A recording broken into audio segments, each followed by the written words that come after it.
तो हेलो दोस्तों, मैं आपके बीच आ चुका हूं आपका समीर नसर। और मैं आपको इस रे ऑप्टिक्स की इस वीडियो में मैं आपको कोशिश करूंगा कि रिफ्रैक्शन ऑफ लाइट पढ़ा दूं। ठीक है, तो बने रहिए। पहला चीज हम लोगों ने प्रीवियस वीडियोस में क्या पढ़ रखा है? प्रीवियस वीडियोस में हम लोगों ने पढ़ रखा है रिफ्लेक्शन ऑफ लाइट, लाइट की प्रॉपर्टीज, मिरर। इस वीडियो में मैं कोशिश करूंगा कि आपको मैं क्या समझा दूं। इस वीडियो में मैं कोशिश करूंगा कि आपको मैं पूरी तरह से रिफ्रैक्शन ऑफ लाइट समझा दूं। तो बहुत ही इजी तरीके से मैं आपको रिफ्रैक्शन ऑफ लाइट समझाऊंगा। पहले ये समझिए रिफ्रैक्शन ऑफ लाइट है क्या, क्या होता है आखिर रिफ्रैक्शन ऑफ लाइट। तो सिंपल सी चीज याद रखिएगा कि जब भी लाइट जो होती है, लाइट किसी एक मीडियम से ट्रेवल करके दूसरे मीडियम में एंटर करती है। ठीक है, किसी एक मीडियम से चल रही है, मीडियम से चलते चलते आ रही है, अब वो किसी दूसरे मीडियम के ऊपर डिवाइडर पे टकराया, इंटरसेक्ट किया और इंटरसेक्ट करके दूसरे मीडियम में एंटर कर गया। तो जब भी कोई लाइट, जो होती है, जब भी रे ऑफ लाइट जो होती है किसी एक मीडियम से दूसरे मीडियम में ट्रेवल करना स्टार्ट करती है या एंटर करती है, तो इनिशियली वो जिस पाथ से आ रही थी, जिस पाथ पे वो ट्रेवल कर रही थी, जो उसका ऑप्टिकल पाथ था, जिस पाथ पे वो चल रही थी, जब वो दूसरे मीडियम में ट्रांसफर होती है तो उस मीडियम में क्या होता है, वो अपने पाथ से डिस्टर्ब हो जाती है। रे ऑफ लाइट्स का एक मीडियम चेंजिंग के ड्यूरेशन में, यानी कि मीडियम चेंज करते वक्त अपने पाथ से डिस्टर्ब हो जाना ही क्या कहलाता है? रिफ्रैक्शन ऑफ लाइट कहलाता है। यानी रिफ्रैक्शन ऑफ लाइट क्या कह सकते हैं?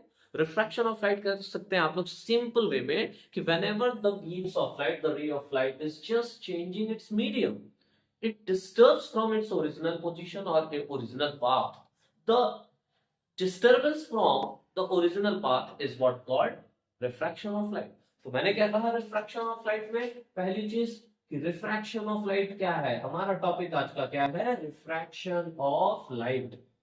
बहुत इंपॉर्टेंट है, क्लास 10th के लिए भी, क्लास 12th के लिए भी।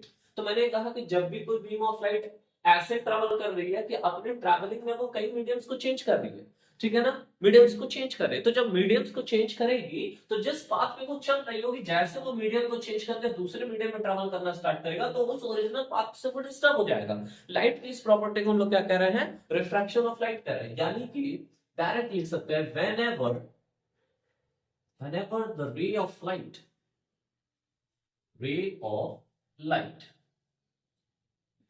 travels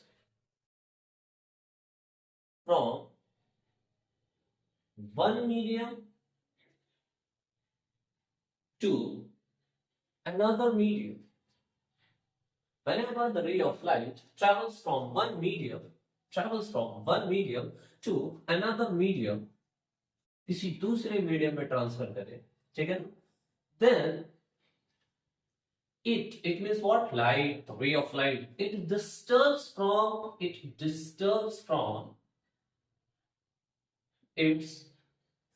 original path of motion। ठीक है ना, सिंपल सी चीज। मैंने कहा रिफ्रैक्शन ऑफ लाइट क्या होगा? जब भी light, whenever the ray of light travels from one medium to another medium, it disturbs from its original path। यानी जैसे ही लाइट एक मीडियम से दूसरे मीडियम में एंटर करेगी, तो जैसे वो एंटर करेगा तो दूसरे मीडियम में जाते ही वो क्या करेगा कि अपने ओरिजिनल पाथ से डिस्टर्ब हो जाएगा, ठीक है ना। लाइट के इसी प्रॉपर्टी को हम लोग क्या कहते हैं?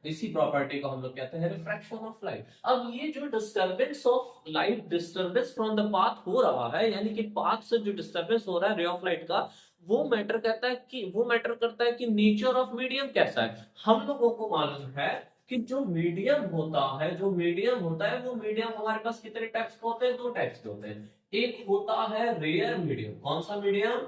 एक होता है रेयर मीडियम, दूसरा क्या होता है? Dense medium. ठीक है ना, एक होता है रेयर मीडियम और दूसरा होता है डेंस मीडियम। अब ये रेयर मीडियम और डेंस मीडियम, हाँ भाई, इसी रेयर मीडियम और डेंसर मीडियम के अकॉर्डिंगली ही क्या होता है? पाथ ऑफ रे में के ट्रैवलिंग में डिस्टर्बेंस होती है। अब याद रखिए कि रेयर मीडियम और डेंसर मीडियम क्या है कि यानी कि ऐसा मीडियम जिसमें लाइट जो होती है वो बहुत ही स्विफ्टर चलता है, बहुत ही इजीली वे में ट्रेवल कर जाता है, यानी जिसमें लाइट तेजी से ट्रेवल करता है, ठीक है ना, उसे हम लोग क्या कहते हैं? रेयर मीडियम कहते हैं। यानी कि रेयर मीडियम में क्या होगा? लाइट ट्रेवल्स फास्टर, ठीक है ना, लाइट ट्रेवल्स फास्टर। इसमें क्या होगा? रेयर मीडियम वो मीडियम होगा, मान लो कोई दो मीडियम है, तो जिन दोनों मीडियम में से जिन मीडियम में लाइट जो होगी वो इजी वे में फास्टली निकल जाएगी, फास्टली ट्रेवल कर जाएगा। तो जिस मीडियम में लाइट जो होगी फास्टली ट्रेवल कर जाएगा, इस मीडियम को हम लोग क्या कहेंगे, रेयर मीडियम। ठीक है। डेंसर मीडियम की बात करें, डेंसर मीडियम क्या है, तो डेंसर मीडियम याद रखिएगा कि डेंस नाम से पता चल रहा है, डेंस यानी जिसमें in a very short area, in a short region there would be the more amount of the particulates, यानी कि ऐसा माध्यम जिसमें पार्टिकुलेट्स की संख्या जो हो कंपैरेटिवली ज्यादा हो, उसे हम लोग क्या कहेंगे, डेंसर मीडियम। यानी कि सिंपल सी चीज याद रखिएगा, डेंसर मीडियम क्या होगा, पार्टिकुलेट से भरा होगा, उनमें जो पार्टिकुलेट्स की नंबर ऑफ पार्टिकुलेट्स की जो डेंसिटी होगी वो ज्यादा होगी, जिसकी वजह से लाइट को ट्रैवल करने के लिए डिफिकल्टीज होगी। तो लाइट जब डिफिकल्टीज फेस करेगा, इस वजह से लाइट की क्या होगी, डेंसर मीडियम में स्पीड कम हो जाएगी। यानी कि डेंसर मीडियम में क्या होता है, लाइट ट्रेवल स्लोली। ठीक है ना, light travels slowly in denser medium. Light जो होता है वो डेंसर मीडियम में क्या होता है, स्लोली ट्रेवल करता है, in compare with what, in compare with the denser medium. तो मैंने इसमें सिंपल सी चीज क्या बताया, मैंने यहाँ बताया कि रिफ्रैक्शन ऑफ लाइट क्या होता है, प्रकाश का अपवर्तन क्या होता है। प्रकाश जब एक माध्यम से दूसरे माध्यम में जाती है, ठीक है ना, जब भी कोई लाइट जो होती है एक मीडियम से दूसरे मीडियम में जाती है, तो जैसे वो अपना मीडियम चेंज करता है, तो दूसरे मीडियम में वो अपने ओरिजिनल पाथ से, जिस पाथ से वो चलता हुआ आ रहा था, उस पाथ से वो डिस्टर्ब हो जाता है। लाइट की ऐसी प्रॉपर्टीज को हम लोग क्या कहते हैं, रिफ्रैक्शन ऑफ लाइट कहते हैं। अब जो पाथ डिस्टर्बेंस होती है वो मैटर करती है मीडियम के ऊपर। ठीक है ना, याद रखिएगा किसके ऊपर मैटर करती है, मीडियम के ऊपर मैटर करती है। एक होता है रेयर मीडियम, दूसरा होता है डेंसर मीडियम। ये दो मीडियम होता है, रेयर मीडियम और डेंसर मीडियम क्या है, यानी कि एक ऐसा मीडियम जिसमें किसी एक स्पेसिफिक रीजन में नंबर ऑफ पार्टिकुलेट्स जो होते हैं वो कम होंगे। ठीक है ना, पार्टिकुलेट्स की डेंसिटी कम होगी। ठीक है ना, तो नंबर ऑफ पार्टिकुलेट्स की वैल्यू कम होगी, डेंसिटी कम होगी, इसे रेयर मीडियम कहते हैं। रेयर मीडियम में जो लाइट होती है उसको ट्रैवल करने के लिए डिफिकल्टीज कम होती है, इसलिए वो बहुत तेजी से निकल जाती है, उसके बाद कोई ऑब्स्टिकल्स नहीं आ जाते। लेकिन डेंसर मीडियम क्या होता है, डेंसर मीडियम की बात करें तो डेंसर मीडियम ऐसा होगा जिसकी डेंसिटी ज्यादा होगी, जिसके पार्टिकुलेट्स जो होंगे एट द सेम एरिया में, सेम रीजन में क्या होंगे, रेयर मीडियम से कंपैरेटिवली रेयर मीडियम से ज्यादा होगा, जिसकी वजह से वो मीडियम क्या होगा, डेंसर होगा, और उस मीडियम में लाइट को ट्रैवल करने के लिए डिफिकल्टीज फेस करनी पड़ेगी in compare to the rear, यानी रेयर से ज्यादा डिफिकल्टीज फेस करनी पड़ेगी किस मीडियम में, डेंसर मीडियम में। इसी वजह से डेंसर मीडियम में क्या होगा, जो लाइट होती है उस लाइट की जो स्पीड होती है वो रेयर मीडियम से कम हो जाती है। अब अगर आपसे कोई पूछ दे कि लाइट की मैक्सिमम वैल्यू ऑफ स्पीड की मैक्सिमम वैल्यू क्या हो सकती है, तो हम लोगों को मालूम है लाइट की मैक्सिमम स्पीड हो सकती है 3 × 10⁸ मीटर पर सेकेंड। लाइट की वेलोसिटी, लाइट की स्पीड का सबसे मैक्सिमम वैल्यू क्या होता है, 3 × 10⁸ मीटर पर सेकेंड। और ये वैल्यू किसमें होती है, हमें मालूम है वैक्यूम रीजन में। किसमें होता है, वैक्यूम रीजन में। तो सिंपल वे में याद रखिएगा, मैंने कहा जिसमें लाइट सबसे तेज चलेगा, जिसमें लाइट तेजी से चलेगा वो रेयर मीडियम, जिसमें लाइट स्लोली चलेगा वो डेंसर मीडियम। अब हम देख रहे हैं सबसे तेज लाइट किसमें चल सकता है, सबसे फास्टेस्ट लाइट किसमें चल सकता है, तो सबसे फास्टेस्ट लाइट जो होगा वैक्यूम में चल सकता है। और जिसमें फास्ट चलेगा लाइट वो क्या होगा, रेयर होगा। दैट मींस कि फास्टेस्ट किसमें चल रहा है, वैक्यूम में चल रहा है। इसका मतलब वैक्यूम जो होगा वो क्या होगा, रेयरेस्ट मीडियम होगा। यानी कि इस दुनिया में सबसे ज्यादा रेयरेस्ट मीडियम अगर कोई है तो वो क्या है, वैक्यूम है। क्या है, वैक्यूम। यहां तक समझ गए। आइए अब हम लोग थोड़ा पाथ के अकॉर्डिंगली समझ लेते हैं। सिंपली याद रखिएगा, मैंने कहा कि जो रिफ्रैक्शन है वो मैटर करता है आपके मीडियम्स के ऊपर, कि मीडियम्स कैसे हैं, इन मीडियम्स के बीच में लाइट का ट्रांसफरिंग हो रहा है, ट्रांसपोर्टेशन हो रहा है। ठीक है ना, सिंपल सी चीज याद रखिए, जब भी कोई बीम्स ऑफ लाइट जो होती है, ठीक है, वो रेयर मीडियम से डेंसर मीडियम जाती है, रेयर मीडियम से डेंसर मीडियम में जाती है। तो बीम्स ऑफ लाइट जो होती है वो नॉर्मल की तरफ झुक जाती है। किसकी तरफ झुक जाती है, नॉर्मल की तरफ झुक जाती है। दूसरी चीज याद रखिएगा कि जब भी बीम्स ऑफ लाइट होगी वो डेंसर मीडियम से रेयर मीडियम के लिए ट्रांसफर होगी। ठीक है ना, डेंसर मीडियम से रेयर मीडियम के लिए ट्रांसफर होगी। तो उस केस में जो रिफ्रैक्टेड रेज होगी वो नॉर्मल से अवे बेंड हो जाएगी। कहां बेंड हो जाएगी, अवे बेंड हो जाएगी। आइए देखते हैं इसकी कंडीशंस को। मान लीजिए कि ये हमारा कोई डिवाइडर है, डिवाइडर ऑफ मीडियम्स है, that is the medium number 1। ये हमारा मीडियम 1 है, ये हमारा क्या है, मीडियम 2। ठीक है, अब क्या हुआ, एक बीम ऑफ लाइट आ रही है, ये बीम ऑफ लाइट आई, इस पॉइंट पे इंटरसेक्ट हुआ, जिस पॉइंट पे इंटरसेक्शन होगा उस पॉइंट पे हम क्या बना लेंगे, नॉर्मल का एग्जिस्टेंस कर लेंगे, नॉर्मल फॉर्मेट कर लेंगे। अब अगर मैं मान लेता हूं कि ये क्या है, रेयर मीडियम, ठीक है ना, कौन सा मीडियम है, रेयर मीडियम, और मीडियम 2 कौन सा है, डेंसर मीडियम। ठीक है, यानी लाइट जो हो रही है वो रेयर मीडियम से कहां जा रही है, डेंसर मीडियम में जा रही है। तो मैंने कहा कि जब भी लाइट रेयर मीडियम से डेंसर मीडियम जाएगी तो याद रखना कि पहले तो ये तो फिक्स है कि मीडियम चेंज हो रहा है, तो ये अपने पाथ से डिस्टर्ब हो जाएगी, अपने पाथ से डिस्टर्ब हो जाएगी, रिफ्रैक्टेड रेज होगी वो ओरिजिनल पाथ पे ट्रैवल नहीं करेगी। ठीक है ना, जिस पाथ पे इंसिडेंट रेस थे, बिल्कुल वो दूसरे मीडियम में क्या होगा, अपने पाथ से डिस्टर्ब हो जाएगा। अब मैं कह रहा हूं कि अगर लाइट रेयर मीडियम से डेंसर मीडियम में जाएगा, याद रखिएगा रेयर मीडियम से डेंसर मीडियम में जाएगा, तो वो इस तरीके से अपने पाथ से डिस्टर्ब होगा कि रेयर रिफ्रैक्टेड रेस जो होगी वो नॉर्मल की तरफ बेंड हो जाएगी। अब इसमें नॉर्मल कौन सा, ये परपेंडिकुलर अलाइन जो मैंने कर रखा है ये नॉर्मल है। तो देखो इस रेस को ऐसे बिल्कुल गुजर जाना चाहिए था, लेकिन रिफ्रैक्शन क्या कह रहा है कि ऐसे नहीं जाएगा, जैसे मीडियम चेंज होगा तो ये अपने इस पाथ से ओरिजिनल पाथ से डिस्टर्ब हो जाएगा। अब देखो मैंने कहा कि अगर रेयर से डेंसर जाएगा लाइट, रेयर से कहा जाएगा डेंसर जाएगा लाइट, तो इस केस में जो बेंडिंग होगी लाइट की, वो क्या होगी, that would be just towards the normal. अब ये देखो ये नॉर्मल हो गया था, क्लियर है, ये पहली कंडीशन होगी। अभी लाइट क्या हो रही है, लाइट रेयर से डेंसर जा रही है, तो क्या हुआ, जो इंसिडेंट रे है, ये देख लीजिए ये इंसिडेंट रे है और ये रिफ्रैक्टेड रे, तो रिफ्रैक्टेड रे जो होगा वो नॉर्मल की तरफ झुक जाएगा, दैट वुड बी व्हाट, यही हमारा क्या है, नॉर्मल है, ये नॉर्मल है। ये कौन सी रे है, रिफ्रैक्टेड रे है, कौन सी रे है, रिफ्रैक्टेड रे।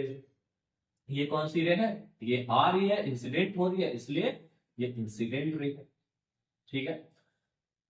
अब अगर मान लो लाइट जो होगा डेंस मीडियम से रेयर मीडियम जाने लगे, यानी कंडीशंस को रिवर्स कर दिया जाए, तो उस केस में क्या होगा, ये हमारा फिगर है डिवाइडर, मीडियम डिवाइडर है। यहाँ पे जो मीडियम फर्स्ट है वो क्या है, डेंस मीडियम, ठीक है ना, डेंसर मीडियम, और यहाँ क्या है, रेयर मीडियम।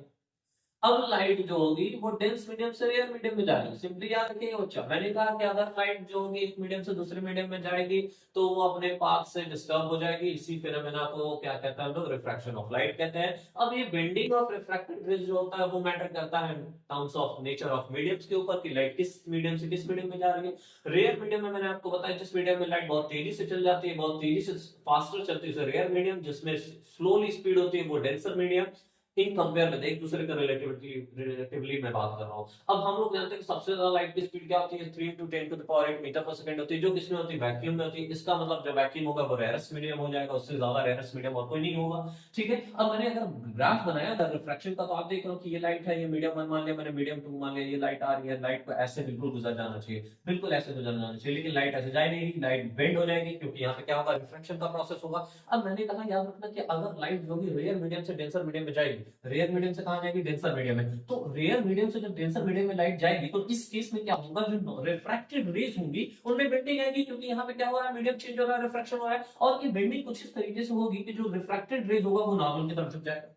यहाँ पे ठीक उल्टा डेंसर मीडियम की अगर मैं बात करूं, तो डेंसर मीडियम में क्या होगा, देखिए ये इंसिडेंट रे है, ये इंसिडेंट रे आ रही है, इस इंसिडेंट रे को ऐसे गुजर जाना चाहिए, बट ऐसा नहीं होगा, क्योंकि यहाँ पे रिफ्रैक्शन होगा, तो रिफ्रैक्शन की वजह से रिफ्रैक्टेड रेज क्या हो जाएंगे, बेंड होंगे। तो डेंसर मीडियम से अगर लाइट रेयरेस्ट मीडियम में जाएगी या रेयर मीडियम में जाएगी, तो इस केस में जो बेंडिंग होगी that would be just away from the normal होगा, ये क्या हो जाएगा, अवे फ्रॉम द नॉर्मल हो जाएगा। अब इस केस में ये देखिए ये कौन सी रेज है, ये जो आपकी रेज है दैट इज द रिफ्रैक्टेड रे। ये कौन सी रे है, यही आपकी है बेंडेड रिफ्रैक्टेड रे, यानी कि जो रेज बेंड हो गई है। ये रेज आ रही है इंसिडेंट होने के लिए, तो ये कौन सी रे होगी, दैट इज इंसिडेंट रे, ठीक है। ये कौन सी रे होगी, इंसिडेंट रे। और इमेजिनरी जो परपेंडिकुलर आपने ड्रॉ कर रखा है ये क्या है, नॉर्मल है हमारा। अब एक चीज और देखिए, angle of incidence, angle of refraction, ये सारी चीजें भी हम लोगों को जाननी है, क्योंकि लॉज ऑफ रिफ्रैक्शन देखना है। तो देखिए सिंपल से लास्ट वीडियो में मैंने आपको बता रखा था कि किसी भी रे ऑप्टिक्स के किसी भी फेनोमेना में याद रखिएगा कि इंसिडेंट रे और नॉर्मल के बीच में, ये रहा इंसिडेंट रे और ये रहा नॉर्मल, इंसिडेंट रे और नॉर्मल के बीच में जो बना हुआ एंगल होगा that is what called angle of incidence. इसे हम लोग क्या कहते हैं, एंगल ऑफ इंसिडेंस कहते हैं। हम लोग इससे रिप्रेजेंट करते हैं, आई से रिप्रेजेंट करते हैं। फिर मैंने आपसे ये भी क्या रखा था कि रिफ्रैक्टेड रे और नॉर्मल के बीच में जो बना हुआ एंगल होगा वो क्या होगा, रिफ्रैक्टेड एंगल होगा, या फिर angle of refraction. Angle of refraction को भी आर से रिप्रेजेंट करते हैं, as well as the angle of reflection. तो यहां ध्यान दीजिए कि रिफ्रैक्टेड रेस कौन सा, ये डॉटेड वाला तो मैंने इसका ओरिजिनल पाथ बना रखा है, तो मैं इसको अगर इरेज कर दूं, यहां से इरेज कर दूं, ये देखो अब मुझे दिख रहा है ये रेस जो है वो रिफ्रैक्टेड है। नॉर्मल और रिफ्रैक्टेड रेस के बीच में, नॉर्मल और रिफ्रैक्टेड रेस के बीच में जो बना हुआ एंगल होगा उसे हम लोग क्या कहेंगे, एंगल ऑफ रिफ्रैक्शन कहेंगे। बात समझ में आ रहा है। अच्छा एक चीज और, अगर यहां देखें हम लोग, यहां देखो जरा, यहां पे क्या होगा, दैट इज इंसिडेंट रे, ये नॉर्मल हो गया, इंसिडेंट रे और नॉर्मल के बीच में यहां जो एंगल बनेगा ये क्या होगा, angle of refraction, angle of incidence होगा। फिर इसमें यहां देख लो जरा, ये ओरिजिनल पाथ को मैं अगर एलिमिनेट कर देता हूं, यहां से डिसअपियर कर देता हूं, तो अब देखो ये नॉर्मल और ये रिफ्रैक्टेड रेज, नॉर्मल और रिफ्रैक्टेड रेज के बीच में बना हुआ एंगल जो होगा वो क्या होगा, एंगल ऑफ रिफ्रैक्शन होगा। कुछ और भी चीजें अभी हम लोग देखेंगे, लेकिन अभी एक चीज और समझ लीजिएगा कि अगर मैं इसमें जरा दिखाऊं आपको, एक चीज बताऊं स्पेशली चीज, तो जरा ध्यान दीजिएगा, कुछ सोचना नहीं। अब आप यहां से एंगल ऑफ डेविएशन देख लीजिए कैसे होगा, angle of deviation.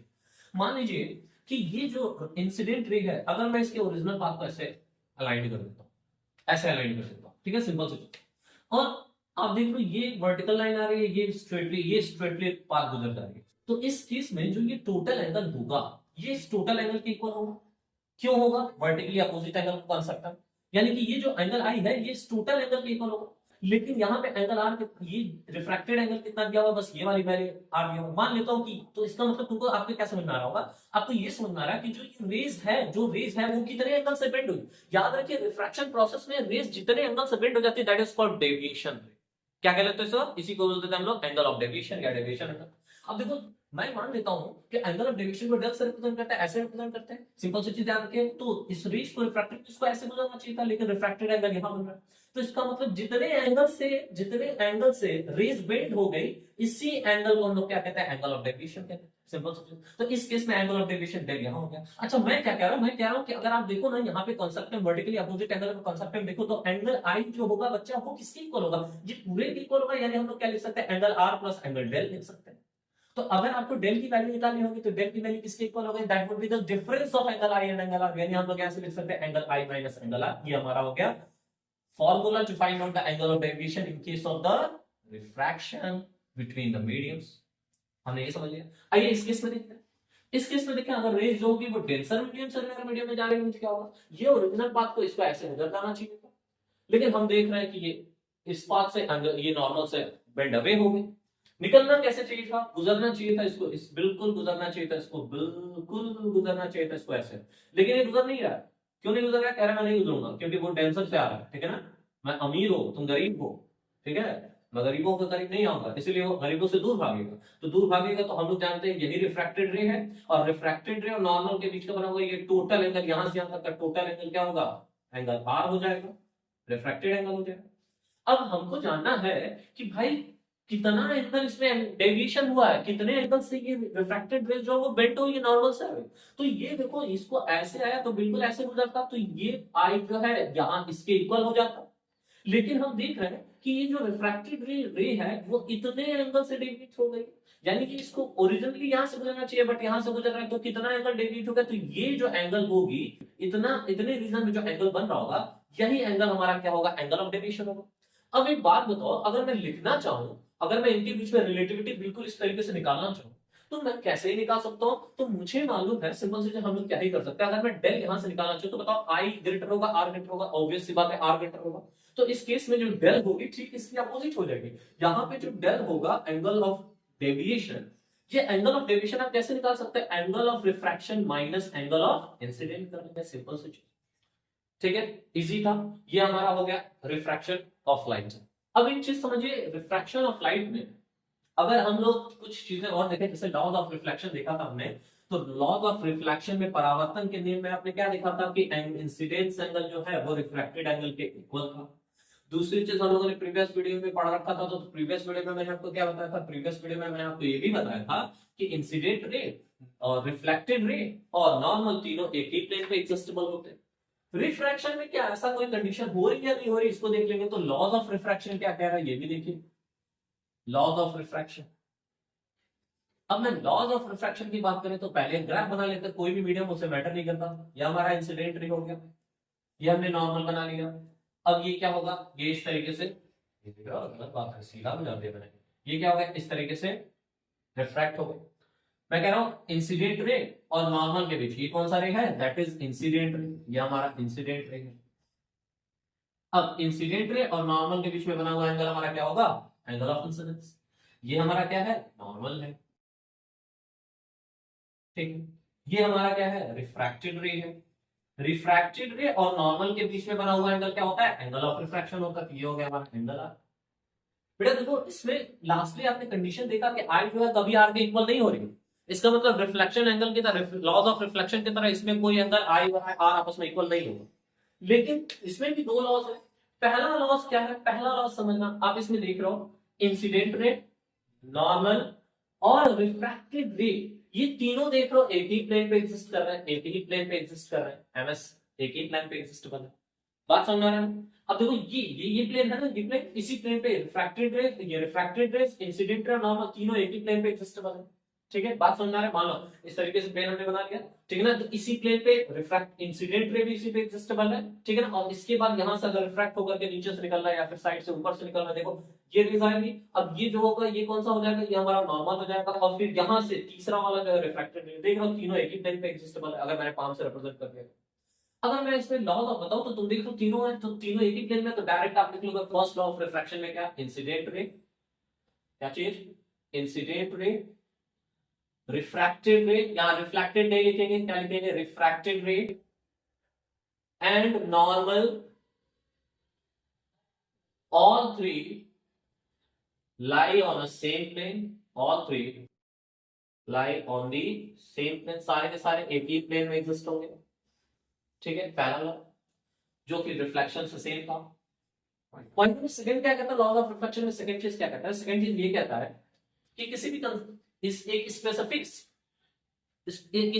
Wavelength of light के, सिंपली याद रखें, क्योंकि हम क्यों कह रहे हैं, जब रिफ्रैक्शन होगा तो उसमें क्या होगा, बहुत से कलर्स होंगे, व्हाइट एक लाइट है हमारी, लाइट में जो होंगे ना कई कलर्स हो जाएंगे, तो उनमें से किसी एक मोनोक्रोमेटिक वेवलेंथ ऑफ लाइट के लिए, ठीक है ना, मोनोक्रोमेटिक लाइट के लिए अगर किसी स्पेसिफिक वेवलेंथ की मैं बात करूं, तो स्पेसिफिक फॉर मैं सिंपली लिख दूंगा for monochromatic wavelength of light, ठीक है ना, मोनोक्रोमेटिक वेवलेंथ ऑफ लाइट, किसी एक स्पेसिफिक वेवलेंथ ऑफ लाइट के लिए, मोनोक्रोमेटिक वेवलेंथ ऑफ लाइट के लिए, सिंपली याद रखिएगा कि होता क्या है कि sine of incidence angle I, ठीक है ना, and sine of refract angle sine R, ठीक है ना, सिंपल सी चीज, क्या कह रहा हूं, for the monochromatic wavelength of light the ratio of, याद रखिएगा, the ratio of sine of incidence angle क्या है, सिंपल the ratio of, लिख दो अगर अच्छे से, the ratio of sine of incidence angle I and to the sine of refract angle R is always क्या होता है, always a constant, is always क्या होता है, constant। इसे हम लोग क्या कहते हैं, इसी को हम लोग कहते हैं स्नेल लॉ या फिर स्नेल रूल भी लिख सकते हैं। अब मैं क्या कह रहा हूं, इंसिडेंस एंगल का साइन वैल्यू यानी कि साइन आई और रिफ्रैक्टेड एंगल का साइन वैल्यू साइन आर, इन दोनों का रेशियो हमेशा क्या होगा, एक कांस्टेंट वैल्यू होगी, क्या होगी, एक कांस्टेंट वैल्यू होगी। ये हो गया हमारा लॉज ऑफ रिफ्लेक्शन का सेकंड लॉ। इसी लॉ को n equal to sine I upon sine R को हम लोग क्या लिख सकते हैं, इसी को हम लोग लिखते हैं स्नेल रूल, ठीक है ना, क्या लिखते हैं, स्नेल रूल लिख देते हैं। अब आगे की अगर मैं पॉइंट के बारे में बात करूं रिफ्रैक्शन में, तो और भी चीज देखिए, ये तो हमारे लॉज ऑफ रिफ्रैक्शन हो गए।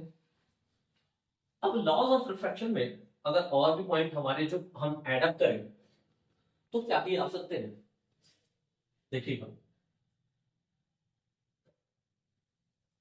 तो रिफ्रैक्शन ऑफ लाइट, अब मैं आपको बताऊंगा सिंपल सी चीज, रिफ्रैक्टिव इंडेक्स, बहुत इंपॉर्टेंट, क्या है, रिफ्रैक्टिव इंडेक्स, ठीक है ना, ये भी मैटर करता है रिफ्रैक्शन ऑफ लाइट, इसीलिए लिखा हुआ रिफ्रैक्टिव इंडेक्स, ठीक है ना, सिंपल सी चीज, कुछ है नहीं, स्नेल लॉज के अकॉर्डिंगली आप बना सकते हैं इसको। क्या कह रहा है रिफ्रैक्टिव इंडेक्स, मान लो कि ये कोई मीडियम एक है जिसकी रिफ्रैक्टिव इंडेक्स है n1, ये कोई मीडियम 2 है, सिंपल सी चीज, ठीक है, और यहां से एक लाइट आ रही है, लाइट आई रिफ्रैक्ट हो गई, ये इस तरीके से रिफ्रैक्ट हो गई, यहां एंगल हो गया आई, यहां एंगल हो गया r, ठीक है। तो अब हम लोगों ने इससे पहले क्या लिखा, sine I upon sine R is equal to n, ये देख लो जो n लिख रहा हूं, यही n क्या है, रिफ्रैक्टिव इंडेक्स, यही n क्या है, रिफ्रैक्टिव इंडेक्स, यही n क्या है, रिफ्रैक्टिव इंडेक्स, यानी कि स्नेल लॉ जो होता है वो रिफ्रैक्टिव इंडेक्स को शो करता है। अब मैटर क्या करता है, कौन से रिफ्रैक्टिव इंडेक्स को शो करता है, तो रिफ्रैक्टिव इंडेक्स दो टाइप के होंगे, एक होगा एब्सोल्यूट रिफ्रैक्टिव इंडेक्स और दूसरा क्या होगा, रिलेटिव रिफ्रैक्टिव इंडेक्स। तो इसमें जो रिफ्रैक्टिव इंडेक्स है ये क्या है, रिलेटिव रिफ्रैक्टिव इंडेक्स है, क्योंकि इसमें क्या कर रहा, लाइट एक मीडियम से आ रही होगी और दूसरे मीडियम में जा रही हो, तो यहाँ पे जो रिफ्रैक्टिव इंडेक्स है that is what, that is 1 and 2, क्या होगी, 1 and 2, यानी कि relative refractive index of medium 2 with respect of medium 1, जिसके बारे में मैं आगे आपसे डिस्कस करने वाला हूं। तो सिंपल से देखिए रिफ्रैक्टिव इंडेक्स क्या होता है, देखिए refractive index is just the ratio of the speed of light in vacuum to the speed of light in any medium wherever the rays of light are just entering. Simple से मैंने क्या कहा, मैंने कहा आपसे कि याद रखिए कि कोई लाइट, अगर कोई बीम्स ऑफ लाइट जो है वो किसी मीडियम में ट्रैवल कर रही है, किसी भी मीडियम में ट्रैवल कर रही है, ठीक है, तो लाइट की वैक्यूम में जो स्पीड है, जो कि हम लोगों ने पढ़ रखा है क्या, 3 × 10⁸ मीटर पर सेकंड, ठीक है ना। तो लाइट की जो वैक्यूम में स्पीड है और उस मीडियम में जो स्पीड है, इन दोनों का ही रेशियो क्या कहलाता है, absolute refractive index of that medium. यानी कि अगर मैं बोलूं रिफ्रैक्टिव इंडेक्स के बारे में, तो आप डायरेक्टली लिख सकते हो the ratio of speed of light in vacuum to the speed of light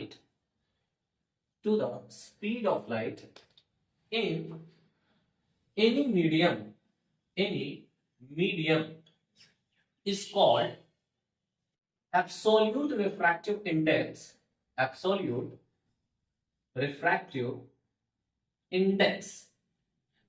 of the medium. जैसे ग्राफ के बेस में अगर मैं आपको समझाने की कोशिश करूं, तो मैंने आपसे इनिशियली स्टार्टिंग में कहा कि लाइट जिस मीडियम में तेजी से चलता है वो रेयर मीडियम होता है।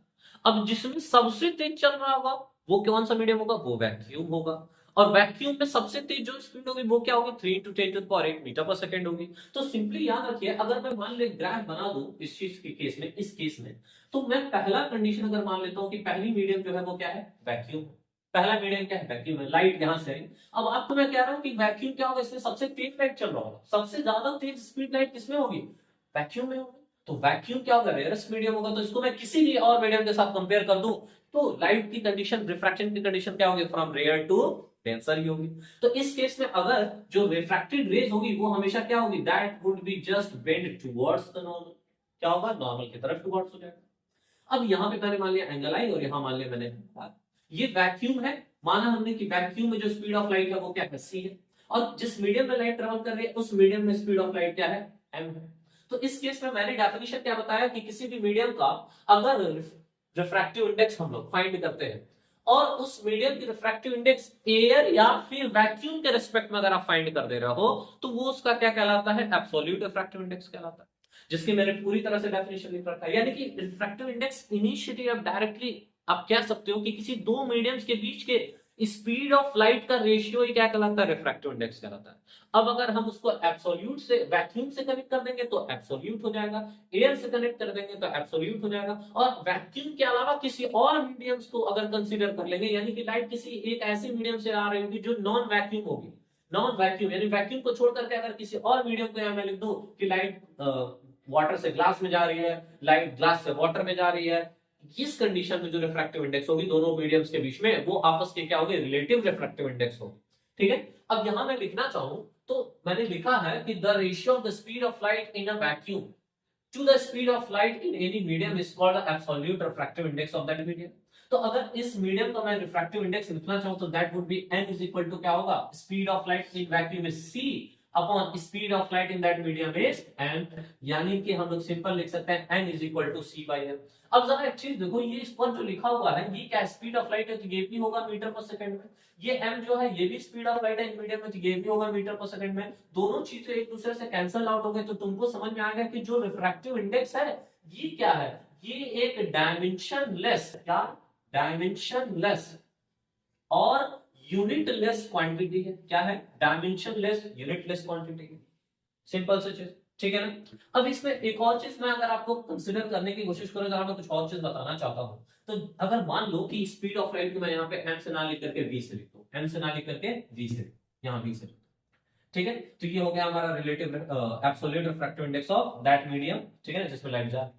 अब आगे की और मैं बात करूं तो मैंने दूसरा क्या कहा आपसे, दूसरा मैंने आपसे कहा कि एब्सोल्यूट रिलेटिव रिफ्रैक्टिव इंडेक्स, ये क्या है, रिलेटिव रिफ्रैक्टिव इंडेक्स, ये क्या है, रिलेटिव रिफ्रैक्टिव इंडेक्स।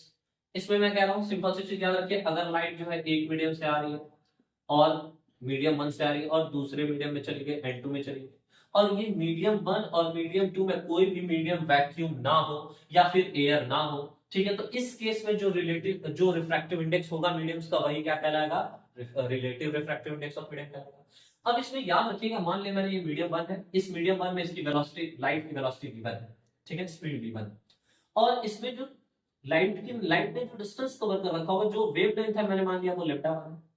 ठीक इसी तरीके से मैंने मान लिया कि सेकंड मीडियम जिसकी रिफ्रैक्टिव इंडेक्स n2 है, इसमें क्या हो रहा है, इसमें याद रखिएगा इसका जो वेलोसिटी है, जो स्पीड ऑफ लाइट है वो v2 हो गया, इसमें वेवलेंथ जो है वो लैम्डा 2 हो गया। लाइट की एक ऐसी प्रॉपर्टी जो मीडियम चेंज होने की वजह से भी नहीं चेंज होती, वो होती है उसकी फ्रीक्वेंसी। तो अगर मैंने इसमें फ्रीक्वेंसी f मान लिया तो इसमें भी फ्रीक्वेंसी क्या होगी, f ही होगी। तो सिंपल सी चीज याद रखिएगा, relative refractive index of mediums कैसे हम लोग रिप्रेजेंट करते हैं। मान लीजिए लाइट एक मीडियम से दूसरे मीडियम में जा रही है, मुझे दिखाना है कि मुझे मीडियम सेकंड का मीडियम फर्स्ट के रिस्पेक्ट में अगर रिलेटिव रिफ्रैक्टिव इंडेक्स फाइंड करना है, तो इसको मैं कैसे लिखूंगा, मैंने लिख दिया n, और लाइट कहां से कहां जा रही है, लाइट फर्स्ट मीडियम से सेकंड मीडियम में जा रही है, तो मैं लिखूंगा 1 n2। ये क्या रिप्रेजेंट कर रहा है, ये रिप्रेजेंट कर रहा है कि that is the direction of light, को रिप्रेजेंट कर रहा है कि लाइट जो है फर्स्ट मीडियम से ट्रेवल करके किसमें जा रहा है, सेकंड मीडियम में जा रहा है। अब अगर मुझे इसको रिसाइट करना है कि ये क्या चीज, इसको क्या पढ़ेंगे हम लोग, तो सिंपली याद रखिएगा इसको हम लोग पढ़ेंगे relative refractive index of medium 2 with respect of medium 1। Simple से चल, आइए इसको थोड़ा सा फॉर्मूला मेंशन करने की कोशिश करेंगे। तो फॉर्मूला क्या बन सकता है, कैसे भी बन सकता है, इसमें देखिए ये हमारा हो गया पहला, लाइट गई, ठीक है, ये रिफ्रैक्ट हो गई, ये आई हो गया, ये आर हो गया, ये मीडियम 1 में रिफ्रैक्टिव इंडेक्स n1, मीडियम 2 का रिफ्रैक्टिव इंडेक्स n2, मीडियम 1 में वेलोसिटी स्पीड v1, मीडियम 2 में स्पीड v2, मीडियम 1 में वेवलेंथ लाइट लैम्डा 1 और मीडियम 2 में लैम्डा 2, फ्रीक्वेंसी इसमें f और इसमें भी फ्रीक्वेंसी है। हम लोगों ने क्या पढ़ा, अगर मैं मान लो कि n1 की वैल्यू निकालना चाहूं, तो हम लोगों ने एक चीज ये पढ़ा है कि 1 n2, इसका मतलब क्या होगा, इसका मतलब होगा relative refractive index of medium 2 with respect of 1।